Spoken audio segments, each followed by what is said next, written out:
याद होगी आपको, वही गीता जो न बोल सकती है न सुन सकती है। 10-12 साल की उम्र में गीता भटकते हुए पाकिस्तान पहुंच गई थी।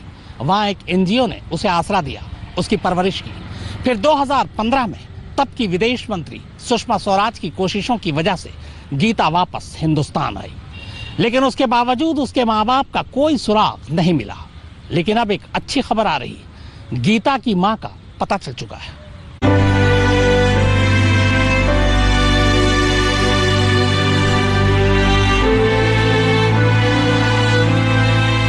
सबसे पहले मेरी अपील तो इसके माता पिता के लिए है, कृपया सामने आइए और अपनी बेटी को अपनाइए। टीवी पे आए, टीवी पे देखा हम, तो मैंने वो हम बोले हमारी बेटी हो।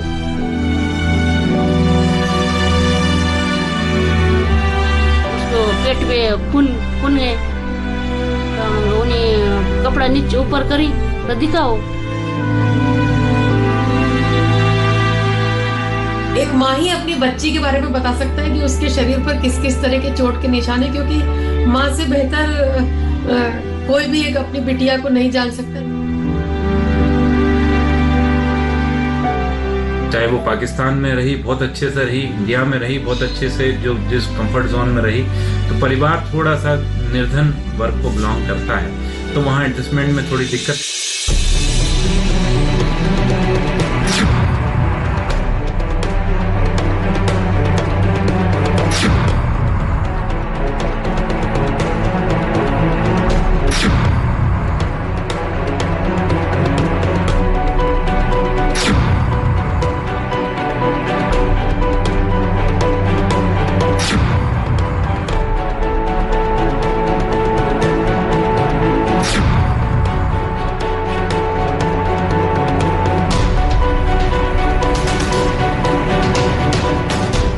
ये गीता है, भोली भाली सूरत और चेहरे पर हमेशा मैग्नेटिक स्माइल के साथ नजर आने वाली गीता। गीता याद तो होगी आपको, अरे वही मूक बधिर बच्ची जो बचपन में गलती से सरहद पार पाकिस्तान चली गई थी और वहां की एक सामाजिक संस्था ईधी फाउंडेशन ने जिसे बड़े लाड़ प्यार से पाला था, बड़ा किया था, जिसे तत्कालीन विदेश मंत्री सुषमा स्वराज की कोशिशों से साल 2015 में भारत लाया गया। गीता तब से लेकर अब तक इंदौर में दिव्यांगों के लिए काम करने वाली संस्था आनंद सर्विस सोसाइटी में रह रही थी। लेकिन अब गीता की जिंदगी में एक गजब का ट्विस्ट आ गया है। ये ट्विस्ट खुशनुमा है। अभी गीता जा रहे हैं और जिंतूर में एक पता लगा है कि गीता के माता पिता हो सकते हैं। जी हाँ, एक बार फिर गीता की जिंदगी में उम्मीद जगी है कि वो अपनी असली माँ और घर वालों से वापस मिल सकती है, अपनी माँ के साथ बाकी की जिंदगी खुशहाली से गुजार सकती है। क्योंकि महाराष्ट्र के परभणी की रहने वाली 70 साल की एक महिला ने यह दावा किया है कि गीता उनकी 2 बेटियों में से एक है, जिनमें से एक बचपन में ही खो गई थी और तब से लेकर आज तक वो गीता से मिलने के लिए बेचैन थी।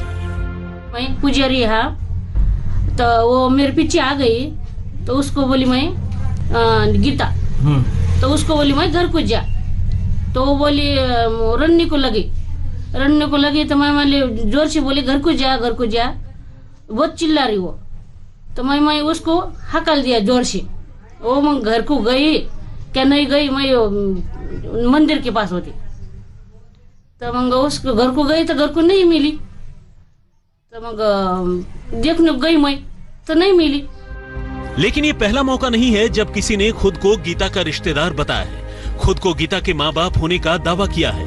इससे पहले भी कम से कम 20 से ज्यादा परिवारों ने गीता को अपनी बेटी बताते हुए उसे अपनाने की कोशिश की थी, लेकिन डीएनए टेस्ट से लेकर दूसरे जांच में तमाम दावे फेल होते चले गए। मगर इस बार परभणी की जिस महिला ने खुद को गीता की माँ होने का दावा किया है, फौरी तौर पर उसके दावे में दम नजर आता है। दम इसलिए क्योंकि उसने न सिर्फ पहली ही नजर में गीता को पहचान लिया, बल्कि गीता के पेट में जले का एक ऐसा निशान होने का खुलासा किया जिसके बारे में दूसरे लोगों को पता नहीं था। ऐसे में बहुत मुमकिन है कि अपने माँ बाप या परिवार से हमेशा हमेशा के लिए मिलने की गीता की ख्वाहिश अब करीब 20 सालों के बाद जाकर पूरी हो जाए। गीता जब गलती से पाकिस्तान पहुंच गई थी तब उसकी उम्र यही कोई 10 से 12 साल की रही होगी। तब से लेकर 2015 तक वो पाकिस्तान में ही रही। साल 2015 में गीता को भारत लाए जाने के बाद उसे तत्कालीन विदेश मंत्री सुषमा स्वराज और उनके मंत्रालय की कोशिशों से इंदौर की आनंद सर्विस सोसाइटी को सौंपा गया। इस सोसाइटी ने न सिर्फ गीता का अब तक ख्याल रखा बल्कि मूक बधिरों की खास भाषा के जरिए उससे संवाद भी करते रहे, उसके खोए हुए परिवार को ढूंढ निकालने की कोशिश करते रहे।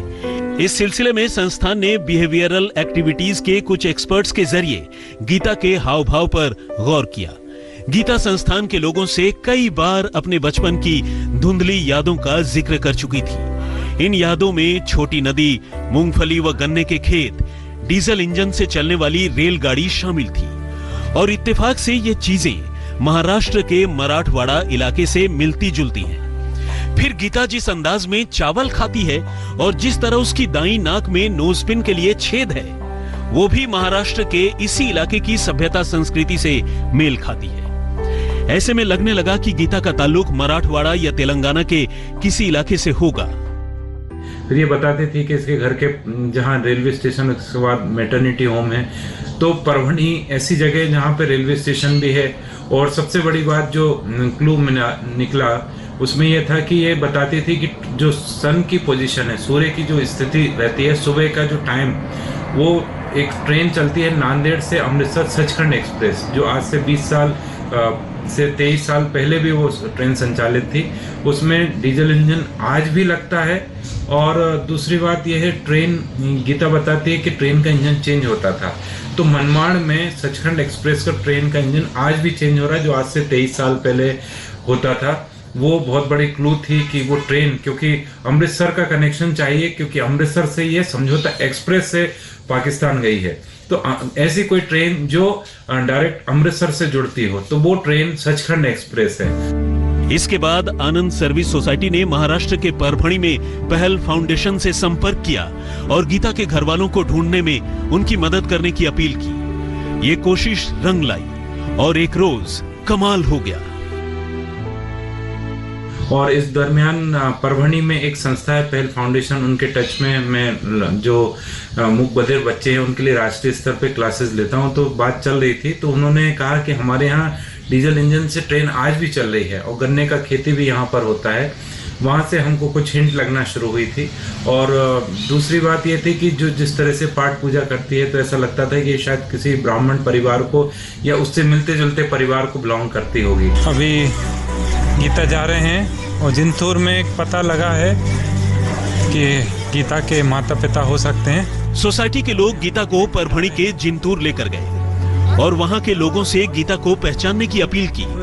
इत्तेफाक से यहीं गीता की मां मीणा वाघमारे ने अपनी बेटी को पहचान लिया और गीता भी मीणा से मिलकर भावुक हो गई। मीणा ने बेटी को खोने की कहानी सुनाई और बताया कि तब उन्हें अपनी बच्ची के लौट आने की उम्मीद थी, लेकिन धीरे धीरे ये उम्मीद टूट गई। उन दिनों उन्होंने गीता की गुमशुदगी की कोई रिपोर्ट तक नहीं लिखवाई थी। गीता से मिलने पर उसकी मां ने उसके पेट में जले का निशान होने की बात कही और ये बात भी सही निकली। उसकी मां ने बताया कि उनके समाज में परंपरा के मुताबिक बच्चों को ऐसे निशान लगाए जाते हैं और गीता की बहन के पेट में भी ठीक ऐसा ही निशान है। यानी फिलहाल गीता के अपनी मां और खोए हुए परिवार के साथ हमेशा हमेशा के लिए रहने के 90% आसार हैं। लेकिन इस कहानी में अभी एक और ट्विस्ट है और वो ट्विस्ट खुशनुमा नहीं बल्कि अजीब है। औरंगाबाद में इसरार चिश्ती के साथ धर्मेंद्र कुमार शर्मा, इंदौर, आज तक। क्या गीता अपनी मां को अपनाने से हिचकिचा रही है? पूरी कहानी इस ब्रेक के बाद आप देख